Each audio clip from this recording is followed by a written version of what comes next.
যে ব্লগ যেগুলো আমরা তৈরি করি, মানে যে কোনো একটা ড্রয়িং যদি ড্রয়িং নাম্বার ওয়ান, তো ওখানে যখন ব্লগ গুলো তৈরি করি, পরে যদি আমি ড্রয়িং টু তে যাই, দেখা যাচ্ছে যে আমি ড্রয়িং ওয়ানের যে ব্লগ গুলো আছে ওখানে ড্রয়িং টু তে গিয়ে ওই ব্লগ গুলো পাচ্ছি না। এখন এইগুলা কি একটা ফোল্ডার করে বা কোনো হ্যাঁ ফাইল করে এগুলা কি রাখার কোনো ওয়ে আছে কি,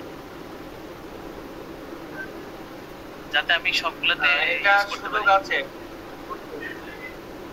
হ্যাঁ, আমি এটা আপনাদের গত একদিন বলেছিলাম যে আপনি যে ব্লগটা করতেছেন, সে ধরেন আমি এই ফ্যানটাকে এখন ব্লগ করবো এখানকার জন্য। আমরা এইটাকে চাইলে এখান থেকে যে ব্লক করতে পারলাম।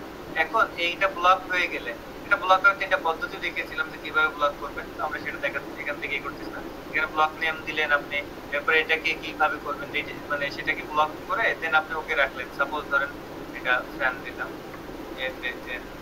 ফ্যান লিখলাম, আমরা যেভাবে আছে এটা ওকে দিয়ে দিলাম, রিডিফাইন ব্লক করলাম, ব্লক।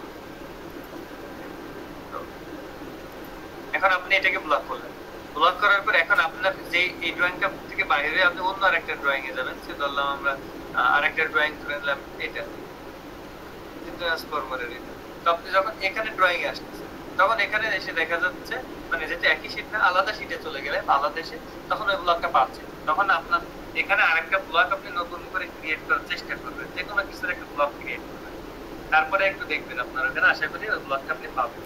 ঠিক আছে, মানে পূর্বে যতগুলো ব্লক থাকে ওখানে পাওয়া যায়। বুঝছেন কিনা? জি ভাই, জি ভাই, বুঝছি। বুঝতেছেন না?